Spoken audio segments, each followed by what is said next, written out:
চাওক, যোৱা 1 তাৰিখে আজি ধুমেৰকুৰ বজালী জিলাৰ ধুমেৰকুৰৰ এজন উদীয়মান যুৱক, শিক্ষিত যুৱক ইব্ৰাহিম আলীক নিশা 8 বজাত দুৰ্বৃত্তই ঘৰৰ ভিতৰতে হানি ঘুচি হত্যা কৰিছে। এই কাৰ্যটোক আমি তীব্ৰভাৱে নিন্দা কৰিছোঁ, গৰিহণা দিছোঁ। আৰু আজি আমি তেখেতৰ পৰিয়ালবৰ্গক সাক্ষাৎ কৰিছোঁ আৰু আমি অসম চৰকাৰক, গৃহ বিভাগক আৰু বজালী আৰক্ষী অধীক্ষকগৰাকীক আহ্বান জনাইছোঁ, যিসকল ব্যক্তি ইব্ৰাহিম আলীক হত্যা কৰিলে তেওঁলোকক মুকলি আকাশৰ তলত আনি আইনৰ কাঠগড়াত থিয় কৰাই তেওঁলোকক ফাঁচি দিয়াৰ ব্যৱস্থা গ্ৰহণ কৰিব লাগে। আমি তেওঁলোকৰ ফাঁচীৰ দাবী উত্থাপন কৰিছোঁ। লগতে ইব্ৰাহিম আলীৰ ঘটনাটোৱেই নহয়, অসমৰ বিভিন্ন প্ৰান্তত বিভিন্ন ধৰণৰ ঘটনা সংঘটিত হৈ আছে। আজি ধৰ্ষণৰ ঘটনাই হওক, মাৰপিটৰ ঘটনাই হওক, গতিকে সমগ্ৰ ঘটনাবিলাক লৈ আজি আমি এটা সজাগতা সভাৰ আয়োজন কৰিছোঁ। আমি বিশেষকৈ সংখ্যালঘু সমাজত ড্ৰাগছ, মদ, জুৱা বা এনেকুৱা ধৰণৰ যিবিলাক ঘটনা সংঘটিত হৈ আছে, ধৰ্ষণৰ ঘটনাও কিছু আমাৰ পোহৰলৈ আহিছে, আমাৰ দৃষ্টিগোচৰ হৈছে। গতিকে আমচুৱে হাত সাৱটি বহি থকা নাই।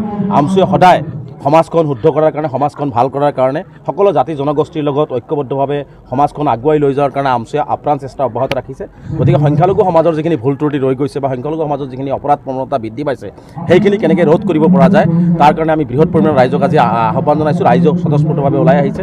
আজি আমি অংগীকাৰবদ্ধ হ'ম যে সংখ্যালঘু সমাজৰ পৰা আজি ধৰ্ষণ কাণ্ডই হওক, ড্ৰাগছৰ ব্যৱসায় হওক, বা এনেকুৱা ধৰণৰ মাৰ্ডাৰেই হওক, বা বাল্য বিবাহেই হওক, বা মদ, জুৱা বা আন কোনো যিবিলাক অপসংস্কৃতি আছে, এইবোৰ কেনেকৈ নিৰ্মূল কৰি আমাৰ সমাজখন মুক্ত কৰি আমি সকলোৰে লগত খোজে খোজ মিলাই আগবঢ়াই যাব পাৰোঁ, তাৰ কাৰণে আজি আমি অংগীকাৰবদ্ধ হ'ম। আজি আমি শপত ল'ম আৰু আমি আশা কৰিম যে চৰকাৰে কেৱল মাত্ৰ বিশেষ সম্প্ৰদায় কৰি গালি নাপাৰি, য'ত এনেকুৱা ধৰণৰ ঘটনাবিলাক সংঘটিত হৈ আছে সেই অঞ্চলবিলাকত তেওঁলোকৰ চৰকাৰী প্ৰশাসন যন্ত্ৰক লগাই সেই সমাজখন ভাল কৰাৰ দায়িত্ব মুখ্যমন্ত্ৰী ডাঙৰীয়াৰ। গতিকে মুখ্যমন্ত্ৰী ডাঙৰীয়াই ৰাজনৈতিক তুষ্টিকৰণ বন্ধ কৰি, ৰাজনৈতিক লাভালাভ বন্ধ কৰি অসমৰ শদিয়াৰ পৰা ধুবুৰীলৈকে প্ৰতিজন মানুহৰ, প্ৰতিটো জাতি ধৰ্মৰ মুখ্যমন্ত্ৰী হৈ য'ত এনেকুৱা ধৰণৰ অপৰাধবিলাক বৃদ্ধি হৈ আছে, অপৰাধবিলাক হৈ আছে, যি কমিউনিটিৰে নহওক কিয়, মই এটা কথা বিশ্বাস কৰোঁ, যি অপৰাধী, যি দোষী, তাৰ কোনো জাত নাই, তাৰ কোনো ধৰ্ম নাই। গতিকে তাক যিকোনো মূল্যৰ বিনিময়ত শাস্তি বিহিব লাগিব। গতিকে মুখ্যমন্ত্ৰীক মই আহ্বান জনাইছোঁ যে ৰাজনীতিকৰণ বাদ দি, বিশেষ সম্প্ৰদায় বাদ দি, যদি মুছলমান সম্প্ৰদায়ত যদি তেনেকুৱা ধৰণৰ ঘটনাবিলাক সংঘটিত হৈ আছে, মই ভাবোঁ মুখ্যমন্ত্ৰী ডাঙৰীয়া কঠোৰৰ পৰা কঠোৰতা, আজিও মই মুখ্যমন্ত্ৰী ডাঙৰীয়াক কৈছোঁ যে ফাষ্ট ট্ৰেক কোৰ্টৰ আদালতৰ জৰিয়তে তেওঁলোকক অতি সোনকালে বিচাৰ প্ৰক্ৰিয়া কৰি ৰাজহুৱা স্থানত ফাঁচি দিয়াৰ ব্যৱস্থা গ্ৰহণ কৰক। আমচুৱে অসমৰ সংখ্যালঘু সমাজে পূৰ্ণ সমৰ্থন আগবঢ়াব, কিন্তু মুখ্যমন্ত্ৰীয়ে নেৰেটিভ সৃষ্টি কৰিব নালাগে, মুখ্যমন্ত্ৰীয়ে হিংসা বিয়পাব নালাগে, কাৰণ মুখ্যমন্ত্ৰী ডাঙৰীয়াই হিংসা বিদ্বেষ বিভিন্ন জাতি জনগোষ্ঠীৰ মাজত বিয়পাবলৈ চেষ্টা কৰি আছে। গতিকে মুখ্যমন্ত্ৰী ডাঙৰীয়াক আহ্বান জনাইছোঁ যে মুখ্যমন্ত্ৰী হিচাপে দায়িত্ব সহকাৰে সমাজৰ পৰা এইবিলাক বেধি কেনেকৈ দূৰ কৰিব পৰা যায়, তাৰ কাৰণে সকলো জাতি জনগোষ্ঠী, সকলো ধৰ্মাৱলম্বী লোকক আস্থা আৰু বিশ্বাসত ল'বৰ কাৰণে আমি আহ্বান জনাইছোঁ। লগতে আৰু এটা কথা মই স্পষ্ট কৰি দিছোঁ, যোৱা পৰহি দিনাখন দেখিছোঁ যে 3টা সংগঠন, আকচু, আগ্ৰাচু, আন কোনোবা 3টা সংগঠনে তেওঁলোকৰ বিশেষভাৱে মাজবাট কাণ্ড বা ঢেকীয়াজুলি কাণ্ডলৈ তেওঁলোকে প্ৰতিক্ৰিয়া প্ৰকাশ কৰিছে। আমিও মাজবাট কাণ্ডলৈ, ঢেকীয়াজুলি কাণ্ডক লৈ প্ৰতিক্ৰিয়া প্ৰকাশ কৰিছোঁ। ঢেকীয়াজুলিত বৃহৎ প্ৰতিবাদ সাব্যস্ত কৰিছোঁ যে এই ধৰ্ষণকাৰীসকলক কঠোৰ শাস্তি দিব লাগে, মুকলি আকাশত ফাঁচি দিব লাগে। কিন্তু তেওঁলোকে কৈছে যে মানে আমচুৱে অপৰাধীসকলক ৰক্ষণাবেক্ষণ দিয়ে। মই স্পষ্ট কৰিব বিচাৰিছোঁ, আমচু জন্ম লগ্নৰ পৰাই আজিলৈকে কোনো এজন অপৰাধীকে কোনো বেয়া কামতে আমচুৱে সমৰ্থন কৰা নাই আৰু ভৱিষ্যতে নকৰে। আমচুৱে সদায়, সি মুছলমানেই হওক, সি হিন্দুই হওক, যাৰে অন্যায় হৈছে, য'তেই অন্যায় হৈছে তাৰ প্ৰতিবাদ আমচুৱে কৰি আহিছে আৰু ভৱিষ্যতে কৰি যাব। কোনো জাত পাত ধৰ্মৰ কথা নাই। মাজবাটৰ ঘটনাক যেনেকৈ আমি প্ৰতিবাদ কৰিছোঁ, ঢেকীয়াজুলি ঘটনাক যেনেকৈ প্ৰতিবাদ কৰিছোঁ, আজি অনুৰূপ ধৰণে ইব্ৰাহিমৰ হত্যাকাণ্ডৰ প্ৰতিবাদ আমি তেনেকুৱা ধৰণে কৰিছোঁ। গতিকে আমচুক আঙুলিটোৱাই কথা কোৱাৰ পৰিৱৰ্তে মই সেইসকল সংগঠনক আহ্বান জনাইছোঁ যে কেতিয়াবা মুছলিম সম্প্ৰদায়ৰ মাজতো হয়। বঙাইগাঁৱত ঘটনাটো কাৰ লগত হৈছিলে? বঙাইগাঁৱত যিজনী ছোৱালীক ভিডিঅ' কৰি পেলাই 4-5জনকৈ আসামী গ্ৰেপ্তাৰ হ'ল, সেইটো কোন সম্প্ৰদায়ৰ মানুহ আছিলে? কিয় তেওঁলোকে সংবাদ মাধ্যমৰ জৰিয়তে কথাখিনি প্ৰকাশ নকৰিলে? বৰপেটাৰ যিজনী ছোৱালীক অত্যাচাৰ কৰা হ'ল, সেইজনী ছোৱালী কোনটো সম্প্ৰদায়ৰ আছিলে? সেই কথাটো কিন্তু ক'ব লাগিছিলে।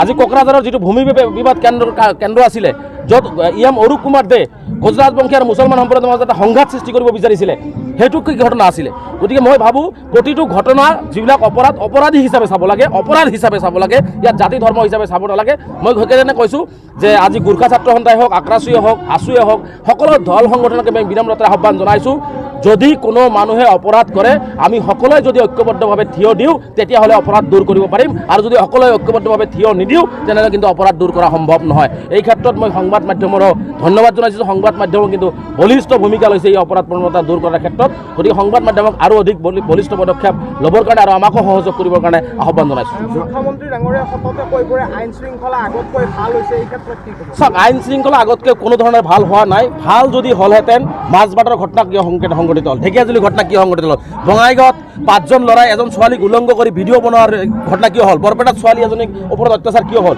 আজি ইব্ৰাহিমৰ হত্যা, আজি সন্ধিয়াৰ ভাগত ইব্ৰাহিমক ৰাস্তাৰ কাষত ঘৰ তাতে হত্যা কৰি থৈ গুচি গ'ল। আৰু অনুৰূপ ধৰণে ঘটনা সংঘটিত হৈ আছে।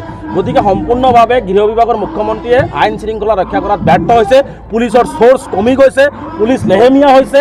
যিমানেই তেওঁলোকে ঘটা ঢল নুকুবক কিয়, পুলিচে এতিয়া কোনো ধৰণৰ অপৰাধীক কণ্ট্ৰল কৰাৰ ক্ষেত্ৰত আচলতে সক্ষম হৈ থকা নাই। সেইকাৰণে মুখ্যমন্ত্ৰী ডাঙৰীয়াৰ হাতত যিটো গৃহ বিভাগ আছে, পুলিচক সক্ষম কৰক, অপৰাধীক এনেকুৱা পানিছমেণ্ট কৰক যাতে কোনো অপৰাধীয়ে এনেকুৱা দুৰ্ঘটনা, এনেকুৱা ঘটনা, এনেকুৱা পৰিৱেশ সৃষ্টি কৰাৰ সাহস অসমত গোটাব নোৱাৰে। তাৰ কাৰণে মুখ্যমন্ত্ৰীয়ে ব্যৱস্থা গ্ৰহণ কৰক। খালি মুখ্যমন্ত্ৰী এটা কামেই কৰি আছে, বিশেষ সম্প্ৰদায়। মই এটা কথাই কৈছোঁ, যি মুছলমানে কৰিছে মুছলমানৰ নামটো মুখ্যমন্ত্ৰী কৈ দিয়াটো ভাল। ইয়াত ৰাজনীতিকৰণ হ'ব নালাগে।